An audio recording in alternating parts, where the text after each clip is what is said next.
them their notes and really sing it in solfege? Yeah. I hear you kind of humming along, but I really hear you singing. What do you want me to sing? Hi, I'm Brad Osborn, Assistant Professor of Music Theory in the School of Music, and I'm presenting today on the Redesign course for freshman theory that incorporates a little bit more composition and performance into what used to be a complete lecture course. So in this course, we now have a video before class, and a short quiz, and a short homework assignment. And what that allows us to do now is to do more group composition and performance activities in class, things we would have never had time for in the traditional lecture format. Yeah, right.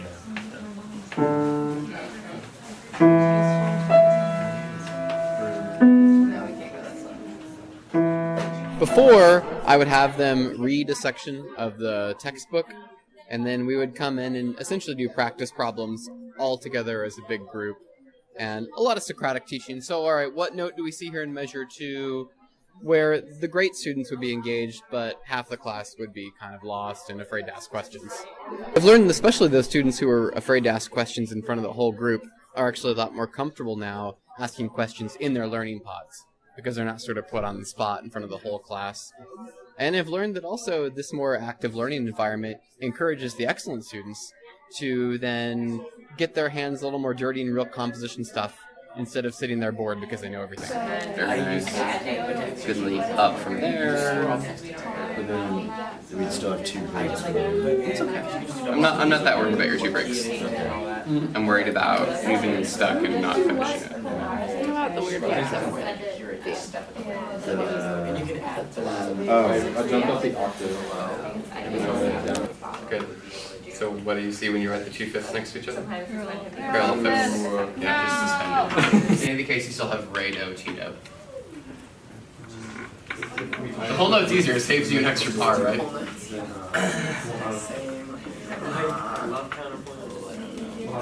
Well, I think the students overall have told me they like watching the videos a lot more than reading the textbook, which is frankly no surprise to me. I cap them at 12 minutes, and most of them are more around 7 to 8. And the thing that I'm really trying to get across that a textbook can't is presenting recordings of these audio examples. So the students don't just see the musical notation, they hear it performed by excellent ensembles, and they really live those musical examples in ways that a textbook simply can't do.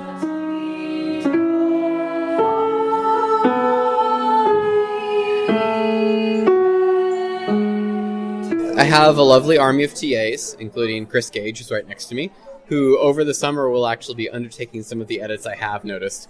And they've also been really good about pointing them out over the course of the year. And I have been one of the TAs who does the different sections for Theory 1. And I am responsible for guiding them through the understanding of the material presented in the lecture, making sure that they're applying their skills correctly, and then assessing them. I have learned that perhaps the act of flipping a classroom is not as easy as it sounds, and there are a lot of nuances to the material that really need to be explicated in the videos and in class. And of course, there are some things that a video can't do, and so I've learned that my role as a teaching assistant isn't lecturing, which I'm used to. It's really facilitating the understanding of successful application of the material. I have met some resistance just because it is a teaching method to which they're not used.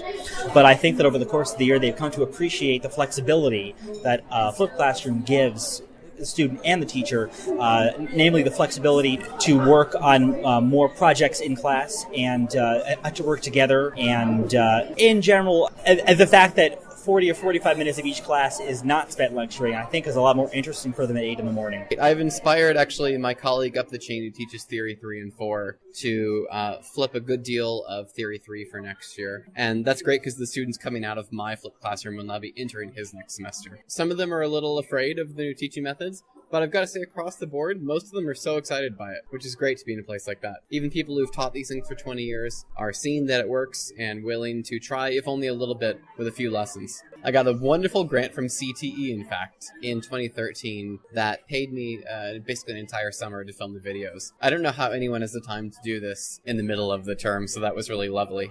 My associate dean, the year I was hired, wrote the grant for this. So I came in and grabbed the reins to the grant. Hi, welcome to KU. We have this wonderful project for you.